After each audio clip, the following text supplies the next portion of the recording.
GShade apparently had malware slapped into their code, and beyond a doubt this has been one of the single most popular tools ever used in Final Fantasy XIV, which makes this particularly awful. You thought aesthetic mods were safe? Think again. Another day, another drama in the Final Fantasy XIV community. If you thought the third-party tool debacle was over, with losers putting telegraphs all over the place and pre-positioning markers and then parading around like they achieved something was bad, well, buckle up because today is a brand new day. Let's be frank, this event might actually be the death of the idea that Yoshi P may one day eventually write into the terms of service that he allows some third-party tools, because right now he outright says none of them. So this means dreams of chat bubbles, Rothgar hair, custom glamours, and special wiggly cat girl ears may be forever dead and gone with this. Yes, that means that your Rothgar or cat girl won't be able to have a backside to rival Nicki Minaj, which for Rothgar is obviously a huge loss. So obvious stuff out of the way is third-party tools have been blanket stated to not be allowed by the terms of service. There is no differentiation between them to the developers, but the community itself does seem to generally think aesthetic mods are okay. GShade fell into this category, which is what makes this particularly interesting and more toxic than you'd think. And there's a lot of people talking about this, but I'm going to be focusing on the major points. According to other posters, the too long didn't read version, as I understand it, is the developer of GShade inserted malware into a recent software update in an effort to counter some other developer who developed their own fork of GShade. The effect of the malware was to forcibly reboot a user's PC under certain conditions, for example, loading unauthorized shaders. Yeah, you read that right.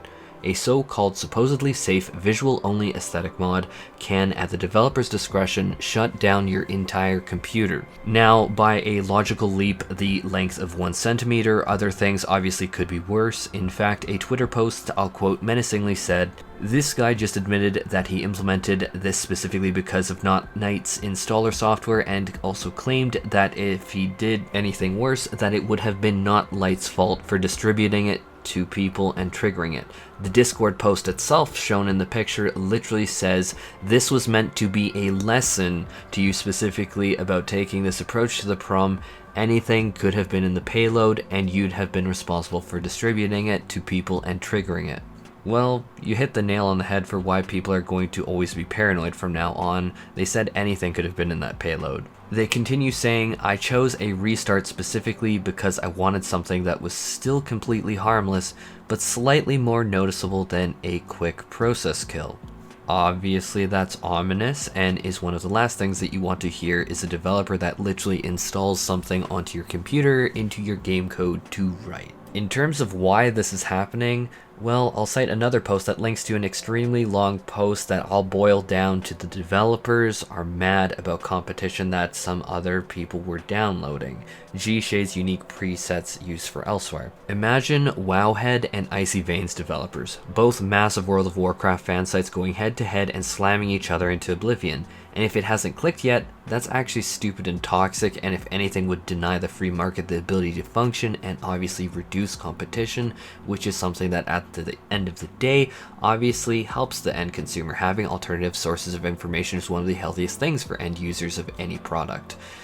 Monopoly is not good for the end user. Now let's take a step back and view this issue from the space station. Yoshi P obviously would know such a large add-on exists. Even I've known that this is a thing out there for many years now. Unlike that disgusting Telegraph add-on that turns everything into Connect the Dots Child's Coloring Book Expert Dungeon. Actually, expert dungeons have less telegraphs, but largely the community, and to stress it again, the community and not the developers, differentiate between the telegraph add-on obviously being bad, and the community also widely thinks that aesthetic appearance mods are fine, like new clothes, new hairstyles, and GShade. So this is a huge betrayal to that thought of the community. Obviously, a section of the game that people had thought was sacrosanct is far from it. And if anything, this alongside the usage of that telegraph tool and that tool that lets you say view a raid arena from the space station is going to be heard by Yoshi P, and he's most likely going to be extremely displeased. How to put it? Think about it this way. How can Yoshi P, who is the producer and director of Final Fantasy XIV, tell the player base that he's fine with people using third-party tools ever, of any nature, of any kind, when we have a developer of one of the third-party tools, GShade, literally put in a malware that shuts off your computer and then says that a payload could have been anything? he can't. Because if he openly condoned this tool that you download, install on your computer, and it now goes haywire, now what? He doesn't want to be responsible for the actions of some rogue project that may someday somehow do worse things.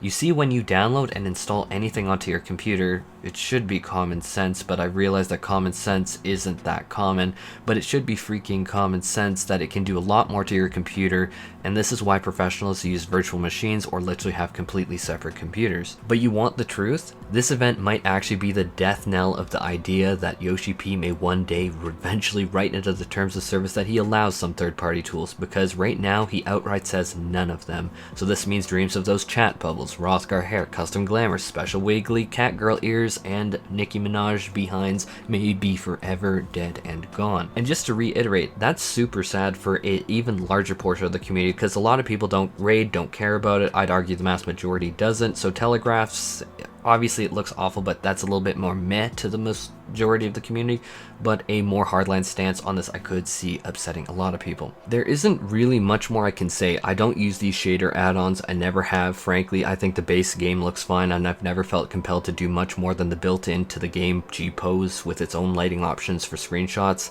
Just like I said though, it's a massive shame for people who want their Rothgar to have a behind that rivals Nicki Minaj. Yes, that's one of my life goals, is a Rothgar with cake so massive that it blocks out the sun. Cheating in a video game happens more often than people use condoms. I think my last video was pretty clear. I'm not happy with the state I'm finding Final Fantasy XIV in with these tools. I knew many people personally. I talked with them in Discord. I shared my life stories. I shared hobbies and interests outside the game. I met many of them in real life and in person, and to find out that I was being lied straight to my face frankly makes me feel down. It's made me question why I'm even doing YouTube videos. It's made me question my friendships that I did consider genuine. I'm kind of sick of people pretending this or that, and all the fakeness really has gone to me. There are people I know that outright social climbed on top of my back to get ahead and drop me like it was dog shit once they found someone who was more popular to climb. I am really not a fan of social media, and what has really hurt me isn't the cheating. Obviously I think that's disgusting, and I was shocked to see these telegraphs even exist, let alone used in a World First team, and I reiterate that this only came to light because of leaks, so who honestly knows? Where there's smoke there's fire. But I can say that my faith has been broken in these people. Yeah, arguably what people do on their client doesn't impact me at all. If I want to be overly cynical and take a privileged position as a layperson and not a Square Enix developer, it doesn't do jack to me. Whether you clear the ultimate or not, whether you are a quad legend or just do housing content, or whether you use GShade or not, whether you have malware or not, doesn't impact me. But my faith in many people in the community is shattered, and frankly I make so much infinitely more at my day job that the faith in people and the love of community is all that kept me going. I'm not saying I'm quitting, but what I am saying is I'm let down. Many people let me down these past few weeks, and I'm deciding what my next steps are. Fake friends, fake social media personalities, people spewing awful garbage in Discords and the rest. But whatever, maybe things will blow over and we'll land at paradise where Rothgars have giant Nicki Minaj sized behinds, and that becomes some sort of officially supported Yoshi P approved tool. Rothgar cake everywhere sounds great actually.